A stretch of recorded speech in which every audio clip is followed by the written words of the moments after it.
जय भीम दोस्तों। आज हम बताएंगे क्या लता मंगेशकर ने अम्बेडकरवादी गाने गाने से मना कर दिया। आइए जानते हैं क्या है सच। भारत रत्न लता मंगेशकर के निधन के कुछ ही घंटों बाद उनका नाम एक विवादित और दुर्भावनापूर्ण चर्चा में घसीटा गया, जिसमें दावा किया गया कि उन्होंने अम्बेडकरवादी गीत गाने से इनकार कर दिया था। लता मंगेशकर हर मायने में भारत रत्न थीं।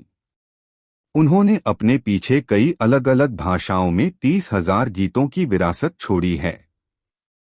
इसलिए उनके निधन के बाद सोशल मीडिया पर शेयर की जा रही इस दुर्भावनापूर्ण गपशप को संबोधित करना जरूरी हो जाता है। एक प्रखर राष्ट्रवादी, हिंदू संस्कृति और पहचान की समर्थक लता मंगेशकर हमेशा से ही किसी भी विवाद से दूर रहने वाली शख्सियत रही हैं। उन्हें लोकप्रिय होने के लिए किसी सस्ते हथकंडे की जरूरत नहीं पड़ी। उन्होंने कभी भी सफलता के लिए शॉर्टकट नहीं अपनाया और जिस कला के लिए वे जानी जाती हैं, उसमें उत्कृष्टता हासिल करने के लिए कड़ी मेहनत की। यही वजह है कि वे किसी भी उभरते कलाकार के लिए एक प्रेरणा स्रोत के रूप में उभरी हैं। संगीत की हर विधा में पारंगत उन्हें संगीत अपने पिता मास्टर दीनानाथ मंगेशकर से विरासत में मिला था। उनके पिता कोंकणी सारस्वत थे जबकि उनकी मां गुजराती थीं। एकता में विश्वास रखने वाले परिवार में मतभेद नहीं थे, इसलिए उनके खून में सद्भाव की भावना थी।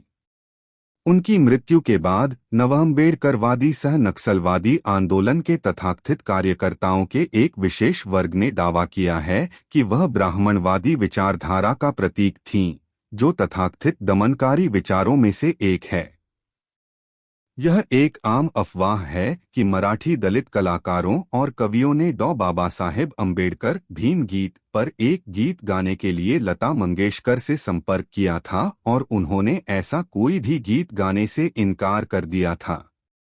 कवियों और कलाकारों के नाम वामन दादा कर्दक से शुरू होते हैं, जो विद्रोही गीतों के लिए बहुत प्रसिद्ध हैं। इस सूची में दलित पैंथर आंदोलन के दिग्गज नामदेव ढसाल और राजा ढाले शामिल हैं। अक्सर इस सिद्धांत को आधार देने के लिए वामन दादा कर्दक की एक कथित अनौपचारिक बातचीत का संदर्भ दिया जाता है।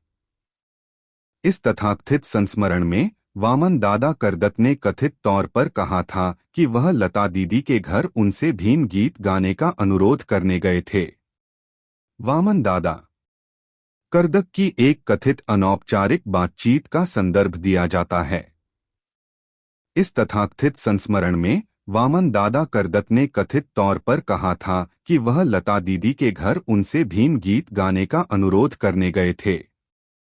वामन दादा कर्दक को आगे यह कहते हुए उद्धृत किया गया है कि लता दीदी ने उन्हें स्वादिष्ट भोजन की पेशकश की, लेकिन भीम गीत गाने से इनकार कर दिया। उनके मुंह में यह शब्द डाले जाते हैं कि त्या महारद्याचे गाने में गानार नहीं, यानी मैं उस महार, यह एक जाति है, व्यक्ति का गाना नहीं गाऊंगा।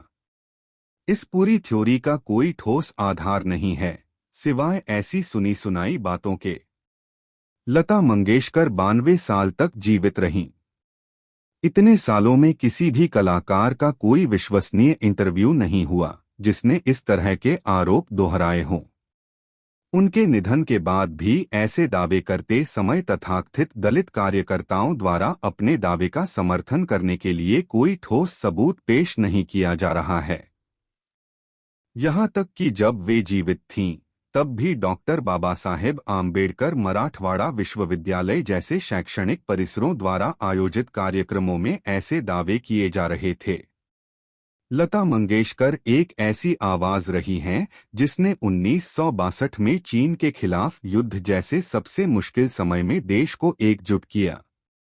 यह उनकी आवाज ही थी जिसने नेहरू को आंसू बहाने पर मजबूर कर दिया था। शायद उन्हें अपनी गलतियों का एहसास हुआ था, न कि सिर्फ बहादुर सैनिकों की याद में। शास्त्रीय संगीत, जो लता मंगेशकर को अपने पिता मास्टर दीनानाथ मंगेशकर से विरासत में मिला था, को ब्राह्मणवादी कहना भी इन नवाअम्बेडकरवादियों के बीच एक फैशन है। यही कारण है कि किसी भी शास्त्रीय गायक को तथाकथित दमनकारी ब्राह्मणवादी धारणाओं का वाहक कहा जाता है। लेकिन इस मामले में एकमात्र संभावित तथ्य, अगर यह सच है, तो यह है कि या तो उन्हें कभी ऐसा कोई प्रस्ताव नहीं मिला या फिर वे प्रस्तावित भीम गीत में बेहतर बोलों का इंतजार कर रही होंगी, क्योंकि वे अपने द्वारा चुने गए गीतों में निहित कविता की बहुत शौकीन थीं। यहाँ यह बात ध्यान देने लायक है कि वर्तमान पीढ़ी के एक और प्रतिभाशाली गायक आदर्श शिंदे भी तथाकथित दलित पृष्ठभूमि से आते हैं और मुख्यधारा की फिल्मों में भीम गीत के साथ साथ व्यावसायिक गीत भी गाते हैं। उन्होंने अपने गुरु पंडित सुरेश वाडकर के मार्गदर्शन में शास्त्रीय संगीत की शिक्षा ली है।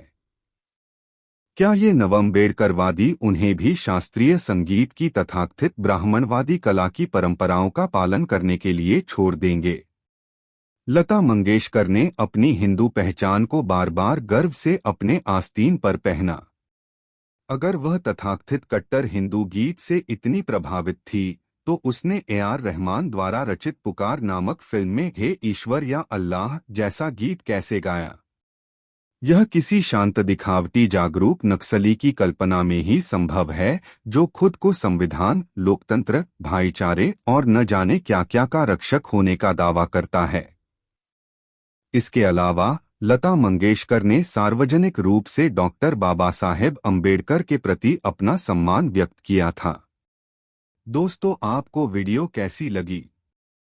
हमें कमेंट करके ज़रूर बताइए। अगर वीडियो पसंद आया हो, वीडियो को लाइक करके चैनल को सब्सक्राइब ज़रूर करें और बेल आइकन को प्रेस करें। और मिलते हैं किसी और वीडियो में, तब तक के लिए जय भीम, जय संविधान।